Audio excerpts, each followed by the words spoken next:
Hi everybody. Okay, so bold.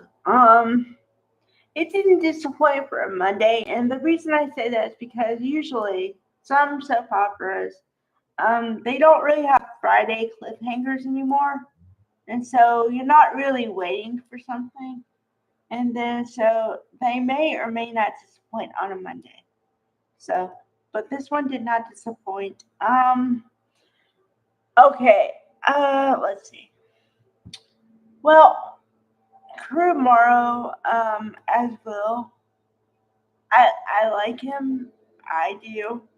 But I just wish they would give him something to do, actually. Because, and I've talked about this before, not in this way, but I've, I've said it a million times, and so I'm sorry to repeat myself, but I do not like the storyline at all with Will having to defend himself for something that happened to him.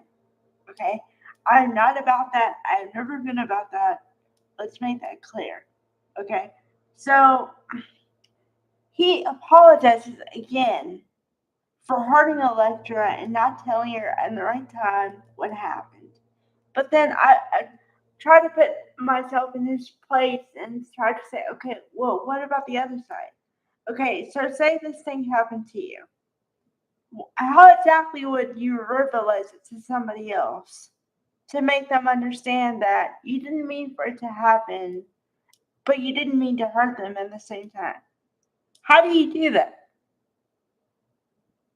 And the only way I can say is like, he should not have said sorry. The only thing he should be sorry for a little bit is not telling her in the right time because whatever, you know? But everything else is like not his fault. So, yeah. But Electra, honey, you are getting on my last nerve. Because I don't know. First, she says, "Okay, I believe you that you didn't plan for this to happen like that, right?" Then she says, "But we can work it out and whatever, whatever, whatever." And I'm like going, "Okay." But what happens when you find out, if you find out that Will is the father of this baby? How are you going to feel about that? You're going to be so gung ho at that point? I don't think so. Okay. So I saved the best story for last. Okay. Luna. You know, we all know Luna's alive and well. We all know that. Okay. But apparently there are some people on the LA planet who do not know she's alive. And it's really interesting who those people are because they're namely her mother and her father, Poppy and Finn. So yay, we get to see Poppy and Finn, which I thought, where's Finn? And then I thought Poppy just left the planet because I'll give you a short memory. Okay, so she goes through all this stuff with Luna. She basically disowns her daughter and says, "I want nothing to do with you anymore."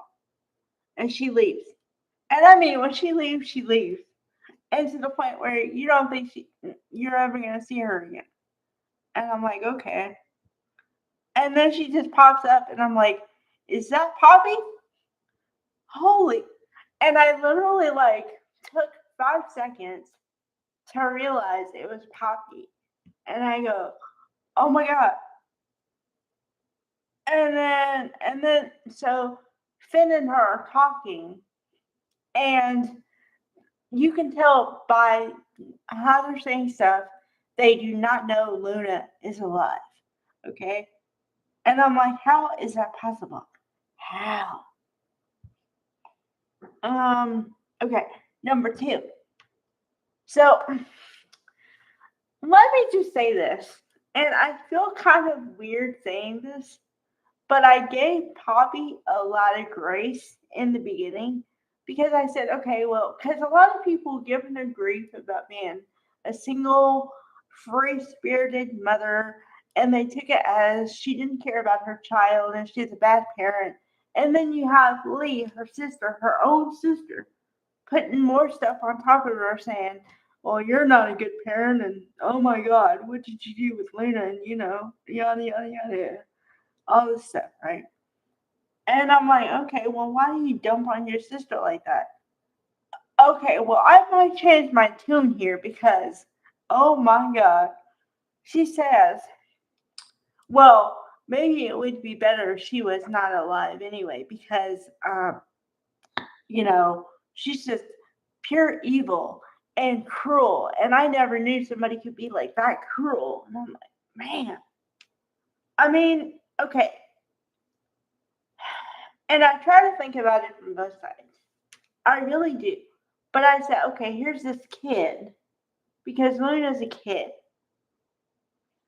Here's this kid with no family, really, because the mother is a single mother. And she focused on her, but not entirely. She didn't know who her father was. Her aunt wanted nothing to do with her at first. You know what I mean? And then she didn't even know she had grandparents or anything like that. So this girl has no family, and the family she has doesn't really want to have anything to do with her. So I feel bad. Okay? But now I really feel bad because your own mother is saying that you are so bad. I don't know what to do with you anymore. And maybe it's better that you're not here. Really? Really? Wow. Okay. So going along with this. Then so Luna gets this lovely idea in her head that she's gonna go tell her father she's alive. And I'm like, I literally thought and said, okay, so what's she gonna do? Just like pop into his office and go like, hey, I'm alive. She literally did that.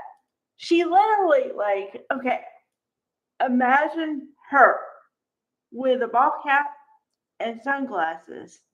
And she said something about, well, Bill, I know that you said I'm not supposed to leave the grounds, but if you don't want me to do it, you better stop me because I'm gonna go. And then, so then she sneaks, then she, quote unquote, sneaks out. Right? Okay. So then she literally goes up to his office, goes straight in. I mean, straight in, and says, hey, hey, Dad, I'm alive. Oh my God. I mean, when I was saying it in my head, it was a joke. It was a joke. I didn't think she was going to do it like that. Wow. Okay, so that bubble is burst. She told her dad she's alive. So then it's going to get around that she's alive to everybody else now. I mean, if it was supposed to be a secret, it's not a secret anymore. And then, okay, I have to talk about this part, which I really don't want to talk about. That's why I guess I left it to the last. But, oh boy. Okay, so Ridge and Brooke. I thought that when they got married, that means we never have to worry about them again. I was wrong. How can Ridge make a situation all about himself? You have got to have some alpha male narcissistic tendencies to do that. Okay? Because, wow. He's talking about all the stuff about Luna and whatever. And and he's like, well, how am I gonna deal with it? Because it affects my daughter and my yada yada. And I'm like, oh my God, only you would make it about you. It's more about your daughter than you, and more about you know, I don't know. Um, let's see. Who is Will? Who is Will to him? Nobody, really. I mean, Will is more connected to Katie than I guess. So his sister-in-law's son is more affected by the whole thing than him. So see how removed it is from him, and yet he makes it about himself. Boy, boy. Mm-mm-mm. So yeah, okay. Bye, everybody.